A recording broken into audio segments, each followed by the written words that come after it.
Hey, good afternoon. Welcome to taking a look and starting to understand your shadow. And I'd like to start today with just a short story. See, once upon a time, there was a man, we'll call him Jack, who had a secret that he kept hidden from the world. You see, he always felt ashamed of this aspect of himself, and he went to great lengths to conceal it from others. But despite his best efforts, the secret part of him seemed to seep out at the most inappropriate times, causing him embarrassment, frustration, and often sabotaging his best efforts. One day, Jack met a wise old man who saw through this facade and recognized the hidden part of him that he'd been trying to hide. The old man explained to Jack that this was his shadow self, the part of him that he had repressed and denied for so long. He encouraged Jack to confront and embrace his shadow rather than continuing to push it away. At first, Jack was resistant and afraid, but as he began to explore his shadow through journaling, self reflection, and having somebody to guide him in there, he discovered a newfound sense of freedom, of power, and understanding himself, developing that self awareness that set him apart from everybody else. By acknowledging and integrating this previously hidden part of himself, he was able to live more authentically than ever before.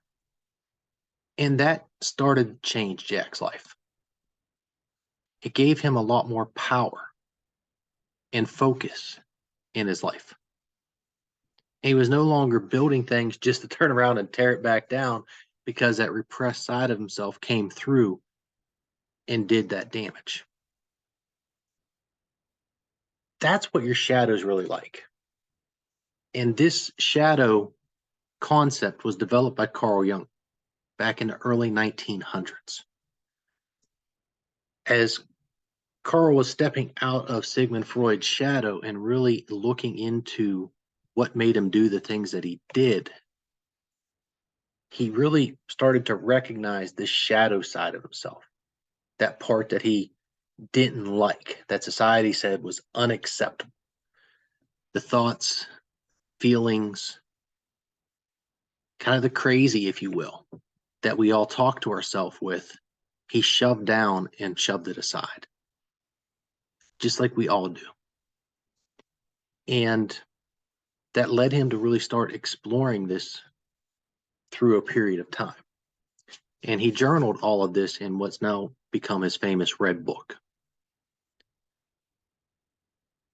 Carl just found that the shadow is built from all of the power and stuff that we repress, all the dark thoughts, what we label as dark. And he wondered why we did that to ourselves. And as he continued to work through this, he saw that when we shoved this stuff down there, when we didn't deal with it, and we continued to repress these thoughts, feelings, emotions, and even experiences, that we create these limiting beliefs that hide underneath these negative emotions of shame, guilt, rage. And it's important to acknowledge these so that you can integrate and bring this all back together so that your personal growth and wholeness can transcend where you're at. I want you to see it as if that darkness is kind of you in a chrysalis, in a cocoon. And, it's dark, it's cramped. And as soon as you get a little bit of a break in that chrysalis, it opens up and you get to come forward. That's what it's like when you go and work and reintegrate this darkness back into you. It gives you all of that power, and all those demons that you were fighting, just like these guys behind me right now, are all there to help you move forward in a totally different way. They're there to support you. They're opportunities to learn so that you can actually have conversations with yourself. I know the stigma around that in our society, but when you have those thoughts and you stop and say, okay, what do I need to do to address that? How does that shift the game for you? How does that put you back in charge of your life instead of like, I'm not supposed to think that way? That's bad. And we get to clear out all the religious connotations, all the garbage that says we're not supposed to talk to people like that. You get back to just worrying about being you, authentically you. And that allows you to integrate your unconscious mind on a whole new level. What would you rather do? Continue running around just operating your life on 5% of your mind? Or would you be able to want to start tapping into more and more? That's what we're talking about here. When we suppress those things, those emotions, beliefs, thoughts, they build in that shadow. And the shadow then slowly manifests in the behaviors and reactions and interactions with others. Oftentimes, those shadows manifest in the people that we have the biggest problems with. That part of us that we don't want to address becomes the people that we are seeing in our lives. People that are judgy, people that are aggressive and angry. All the frustration and stuff just starts coming out because we're shoving that down and we don't want to deal with it ourselves. So our body and our mind starts putting it up there in front of us for us to continue to deal with. That's how our psyche actually works. And, if you've ever been there and had that voice saying, why do you keep coming back? Why do you keep doing this to yourself? That everything's going good in life and all of a sudden you sabotage yourself by saying something or doing something stupid that you regret, that you would not normally do as the person you are. That's your shadow. Bob Proctor used to say it very good in an example he used when he went into the Canadian Navy.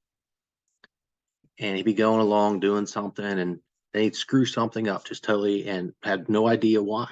And his commanding officer would come down and start ripping him a new one. And he's like, Proctor, why did you do that? And he looks at his commander and says, I have no idea why I did that. And he never put it together until later on in life. But it was because he was putting himself in a place where all of the parts of him didn't work. And that caused him to have those meltdowns and those lapses in judgment that led to that. Think about, if we take it a different route, take it with an athlete. That athlete's out there working, right? And he hits a certain stress level where he gets uncomfortable and he falters. That's usually when that shadow kicks in and holds him back from achieving everything that he's worked for. Even though he may have done it 100 times in practice the right way, when it matters the most, when the most pressure is on, is when he stumbles. And that's because that shadow kicks in. Feelings of envy, guilt, shame, rage hold us back. And they keep us in a passive aggressive behavior that we often see so much of in our society right now. So let me switch gears a little bit and talk about the limiting beliefs and these negative emotions that the shadow really kind of feeds off of. You see, the power of embracing this shadow allows you to pull all of you back together. How many people, raise your hands, if this is you, or comment, have done something silly, made a bad choice in our lives, and we shove it down and we don't want to deal with it. We don't want to think about it. We hate when it jumps up, and we do think about it. That's your shadow coming up. You gave him something to work off of. And this leads to a lot of negative consequences in our life because we get distracted. We can't focus, can't be present for your partner, for your kids, for your job when all this is going on. And the more you shove it aside and the more you ignore it, kind of the louder and louder it gets until you have to deal with it in some way, shape, or form. And that usually leads to us spiraling downwards in some fashion where we introspect with ourselves and kind of like dig inside a little bit, wallow in our own self-pity. We feel kind of a little depressed and anxious all the time. And we feel that rage and those emotions that we kind of refuse to deal with. But by embracing our shadow and bringing it back into our consciousness, we gain a deeper understanding of ourselves, our consciousness, and how we actually operate. And that creates a whole nother level of self-awareness for us to live our lives off of. Imagine how much this can help you heal any past traumas, any past wounds where you may have been in school and somebody stabbed you in the back and you decided, hey, I'm not going to let that happen again. I'm not going to have any friends. Or you're out with a girl and she breaks your heart and cheats on you, and you throw up that wall around your heart because that's kind of an instinctive way we do this. And that shadow says, no, no, no, I'm never letting anybody in again. Is that the way you want to live your life? These are the questions we need to ask, because so many of us live our lives this way. You know, especially as dads, and me as an example here. I worked 60 to 70 hours a week. I gave everything to my family. Nice home, nice cars, nice clothes, great vacations. But I never gave any time to myself. And I thought that was okay. That's what model I'd been given in the world. It was the best my dad could do, and the people around me, the people I modeled. And it served me for a good time. But I always knew that, you know, there was just kind of like an emptiness, and I could never describe it. I could never put my finger on it. Because I'm a person that loves to learn. I love to explore. I love being outside, outdoors, on my own. As a Sigma person, a Sigma personality, that's how I function. I am a true introvert, that I love to go out in nature and just be calm and quiet and recharge my battery by being alone, being quiet with myself. So I've spent a lot of time with the voices in my head.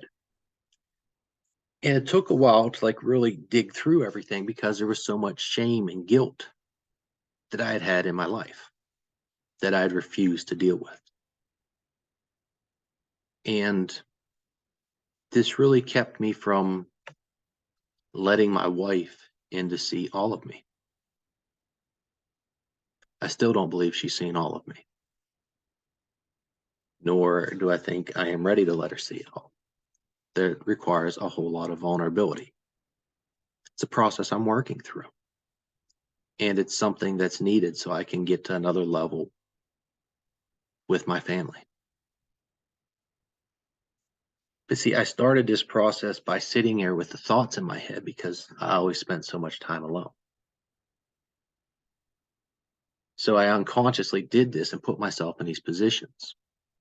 And then I'd go out there and I usually would journal or write, just start tracking things as I started to work with some coaches to really understand myself so I could go to different places, so I could set the stage for my kids to be even better than I am. That was the legacy. That is the legacy that I want to leave them with. Give them more tools, more skills, more knowledge than what I had. But I had to start with me. So writing this down and digging into my unconscious mind so I could bring it into my consciousness and understand myself better was the first step in this. And I started to identify these patterns in my behavior and recognize the emotions when they would start coming up so that I could uncover these repressed beliefs, the emotions I refused to deal with that built my shadow. I recognized that I dealt with my stuff by going out and doing physical labor, so that my mind then was free, because a lot of the labor is menial, sitting there with a weed whacker for hours upon end, mowing the grass, working on the farm, cutting wood. It requires some focus, but not a whole lot once you get into the repetition of it. So my mind was free to process the emotions, the thoughts, the stuff that my shadow was giving me. And that's how I worked and processed it. I never realized that. And I kind of laugh at all the kind of stuff out there about the toxic masculinity, saying that men don't feel their emotions. They need to process them. Well, yes, we do need to process them. But that doesn't mean we have to process them like women do. Nor am I saying that you have to be stoic. You have a spectrum as a man, as a person, that you function on. One day it may be one way, the next day it may be the next. But I would go out and deal with my emotions like that. And to explain that to my wife, she looked at me like I had 6 heads, because that doesn't make sense, because that's not how she processes her emotions.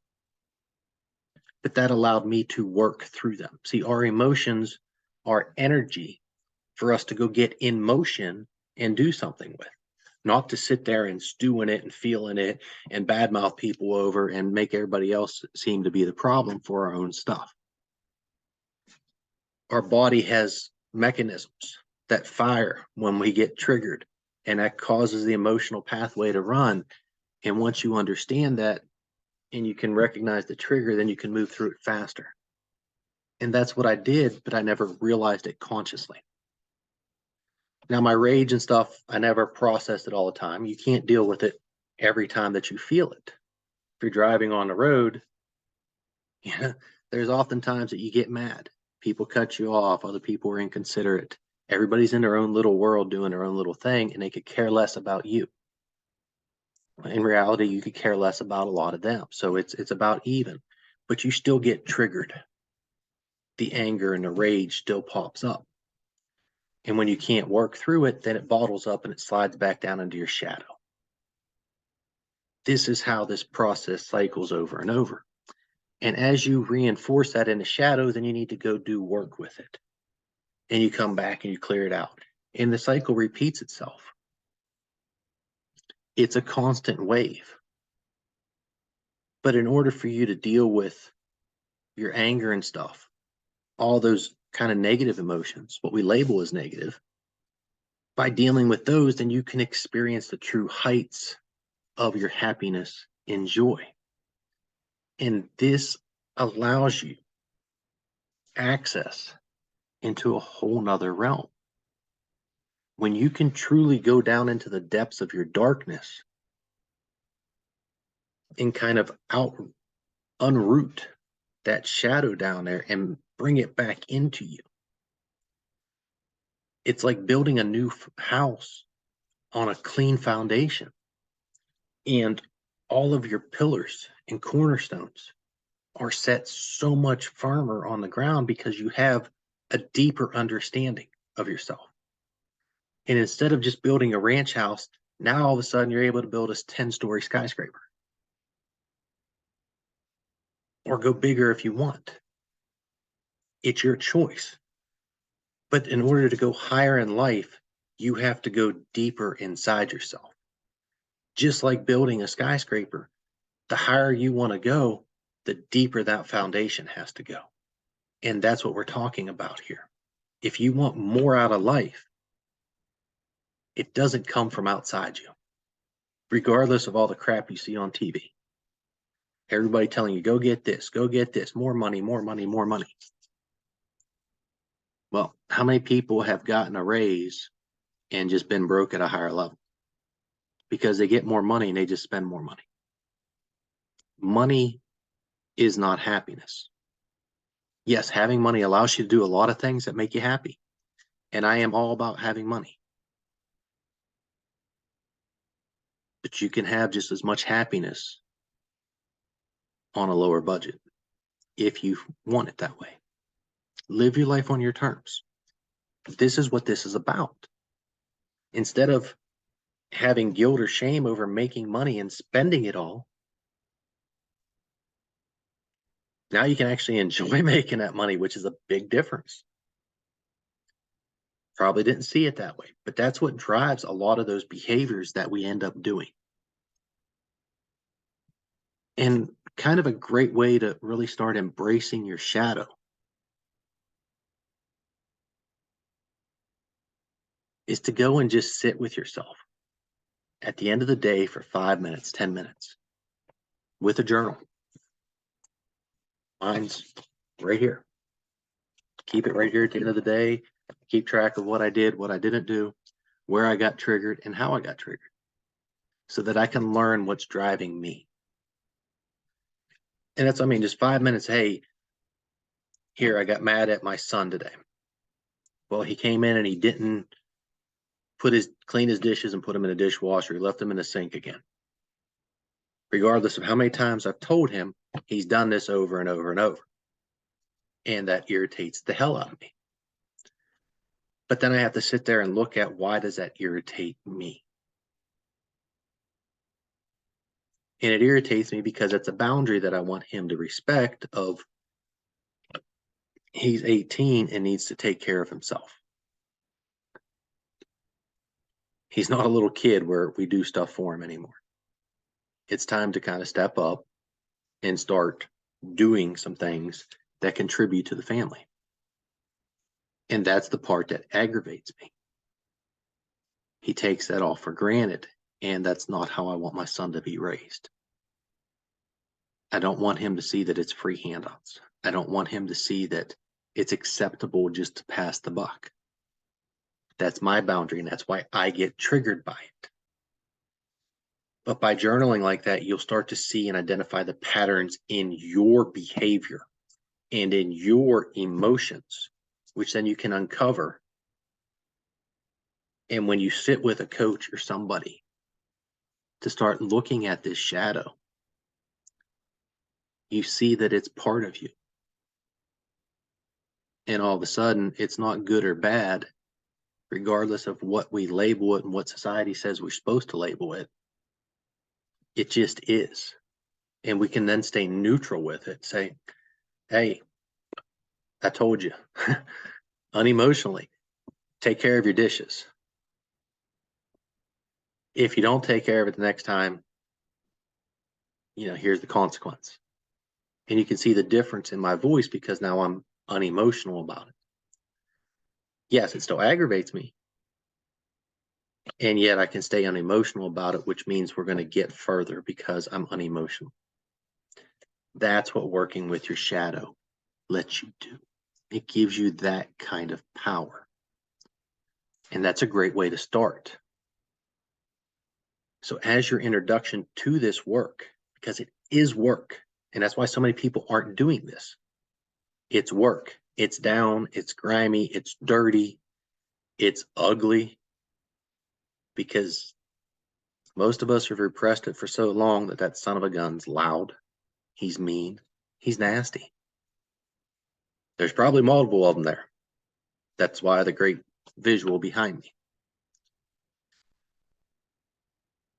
That shadow will say some of the meanest stuff in the world. Stuff that you'd never even dream of saying to anybody else, you'll say to yourself. And trust me, I've been there. My shadow started at a young age. And I was incredibly hard on myself.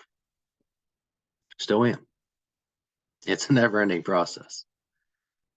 But I understand the process now. I go and I sit there a couple times a week just to make sure I'm hearing him. When I hear him start scratching at the door, I say, okay, hold on. Let's take a breath. If I'm doing something in the middle of that I can't address it right now, I say, hey, can you give me a couple hours? And I set a time limit so that we can sit and talk. I know that's kind of a foreign thing to actually talk about, but I'm glad it's coming to light right now with people actually getting into the darkness. if you're a sports fan, you just saw Aaron Rodgers go through his darkness retreat. And he was on there talking with Aubrey Marcus this morning on his podcast about that journey. Aubrey's another person that really celebrates that darkness. Aubrey himself just went through his own darkness retreat. And you learn a lot about yourself when you can sit in your own darkness. And the thing of it is, guys, the farther you want to go in life, the bigger the spotlight's going to shine on you. And the brighter that spotlight is, the higher you go, the bigger the shadow is going to get behind you. So if you start now by unearthing all that stuff there, as you grow in your life, it's just going to get better and better. That's why it's so important to go do the work. And just a couple quick examples here about how important this work really is. I have a 13-year-old junior high student that I'm working with. Athlete, great student, incredibly hard on himself for not being perfect. When he goes out to wrestle, he needs to be totally calm. So if that shadow's back there barking at him and kind of pulling him down, it gets awful hard to sit there and work through that and go out there and wrestle. So in the time that we were working together, he went from literally crying again at the matches because it was just emotionally overwhelming to get out there, to becoming a state champion, which is one of his big accomplishments. It's the highest that he's got. And he loves it. He loves the sport. He wants to wrestle in college, and he has a long way to go. Another young man at 17 years old. His shadow is loud because he deals with a lot of frustration with his parents' divorce and things like that. All the stigma and frustration of getting passed back and forth and just striving to be the best that he can. And he's kind of the opposite of the last young man. He needs to be absolutely wired to go out there and wrestle his best. And his shadow would sit there and just, oh, you got broke. You didn't get out again. Ha, ha, ha. Here you go. You stink. So it beat him down in a totally different way. And I'm just highlighting the differences here. That's how different people are. And here's how it really transcends into your life. Because another client, 41-year-old man, going through a rough patch in his marriage, came to me. He's like, hey, I need to change. I didn't realize all the stuff I was doing. And not that he was doing anything bad, but he was just coming home and kind of numbing his life by sitting down in front of the TV and just scrolling on his phone, Netflix or this or that on his phone, instead of interacting with his family. And that caused a rift between him and his wife, him and his kids. So we cleaned out his emotions. We cleaned out all the garbage that was down there that the shadow was working with. And we started moving past it. And yeah, it's going to take some time for his spouse to come around, his partner to come around. But he's in a better place. He believes in himself again. He's standing in his power instead of just being kind of that beta male that's just bringing home the paycheck. He's owning his own masculinity and standing up there and teaching his kids that, hey, you open the door for your mom even if she doesn't want you to open the door. That's what you do. He's teaching his little girl that when somebody opens the door for you, you say thank you. And you express appreciation and gratitude. He's bringing these skills back into his family, and that's allowing him to push the bar further. And at the end of the day, if we're doing those things, just like those 3 that I mentioned here, you're getting to write the story. You're the hero of your own story. And that's what we're all seeking in our lives. And I think we live an incredibly powerful life when we see ourselves as doing that every day. And kind of a nice part of writing your own story is you decide if you get to hide it behind a mask like Batman, Spider-Man, Iron Man, any of those guys, or if you wear it right out there for everybody to see. You get to be the hero of your story.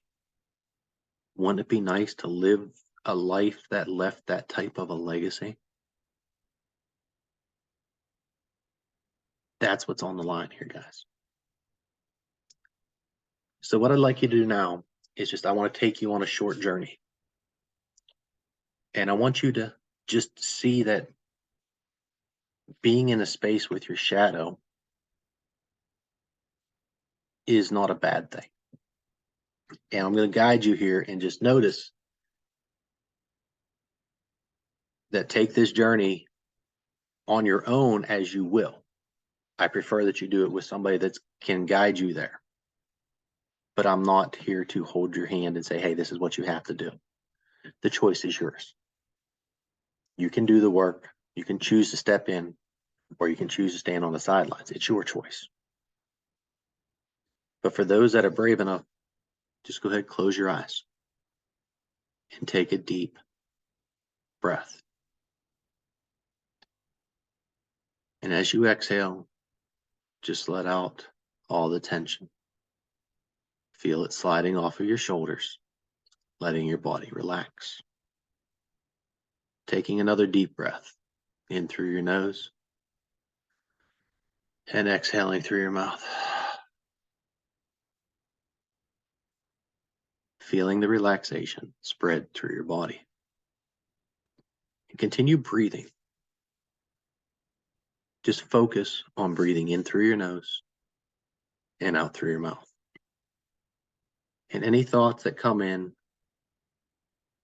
that may lead you away, just see a revolving door up there in front of you and just push it back out into the door and watch it zoom back out into the world. And just focus on breathing in and breathing out. And I want you to visualize yourself walking down into a dark forest. It's kind of late in the afternoon, the sun's setting a little behind the hill. It's getting real shadowy, and the trees are tall and dense, and are casting deep shadows all around you. And the path is kind of narrow, but it's clear. And it just leads deeper and deeper into the forest. And as you walk, you notice a figure emerging from the shadows behind you. This is your shadow self. And as you continue walking, he approaches you. And you kind of stop a second, you turn and you look. And you really get close to each other, approaching with curiosity, compassion, because you see the pain written all over his face. You take a minute, you observe his stance and his appearance, his behavior. His clothes are kind of just dirty and torn, just a little rough around the edges. His behavior is just standing there with his arms crossed and just kind of breathing real heavy and aggressive and just kind of shifting back and forth from leg to leg, just uncomfortable, not happy, maybe even angry. But he's not saying anything. He just wants to be seen, to be recognized. So I want you to see your shadow standing there like that. And just recognize him as a part of you, of that pain inside you from neglect. We all know what that feels like. That's what your shadow feels. And your shadow is letting you know why this exists inside him.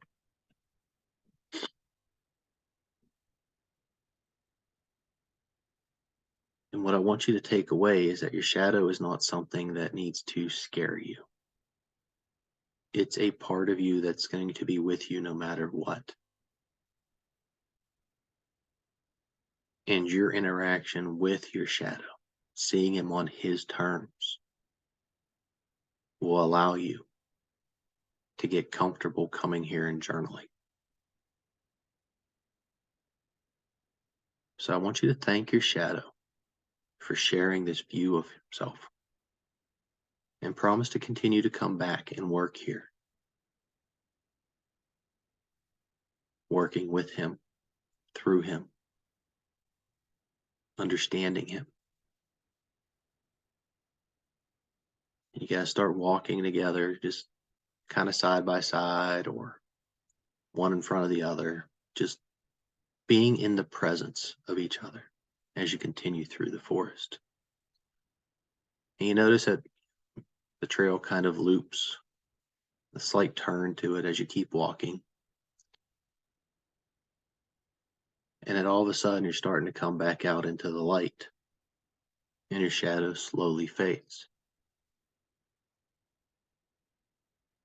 As you step out fully into the light, you turn and you look, and the shadow's just barely visible back there in the darkness. You kind of let out a sigh of relief. You feel the sadness of being alone, but you know that it's part of you now. So I'd like you to just take another deep breath, breathing in through your nose and out through your mouth, wiggling your toes, wiggling your fingers, just bringing awareness back to your physical body. Just take a couple more deep breaths, slowly opening your eyes, coming wide awake back into the room, fully awake and conscious.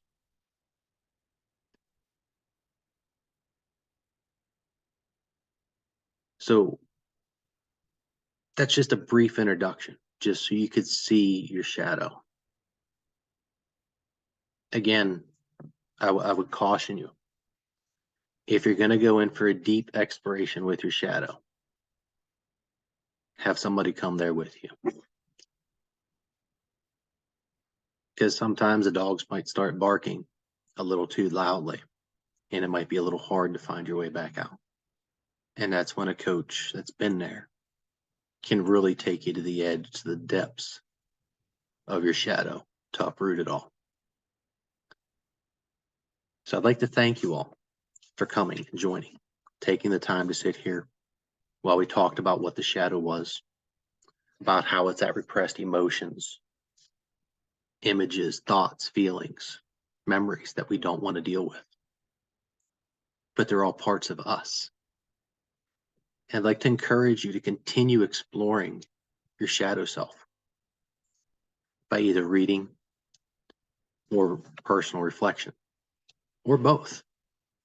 And we're going to share a free resource with everybody that asks for it. Here it's a guide, some prompts in there, like what to ask yourself when you're journaling, some exercises to do, a couple great things, and just some more reading for you personally. And it has some other resources in there if you want to continue this. And I encourage you to reach out with questions. We're going to continue the master classes here in this Facebook group and really keep pushing this, introducing this to people so that they see that this is a journey that we all need to take. And when you're ready to take it, there's people here that can help you go into the darkness. Because when you shine a light in the darkness, it's kind of like Eric Church says it really well. You know, when he slayed his first monster with his dad's mag light, he shined a light on it. It all of a sudden wasn't a monster anymore. It's the same way for our shadow guys. So thank you for taking the time today, and I wish you luck on this journey of self-awareness.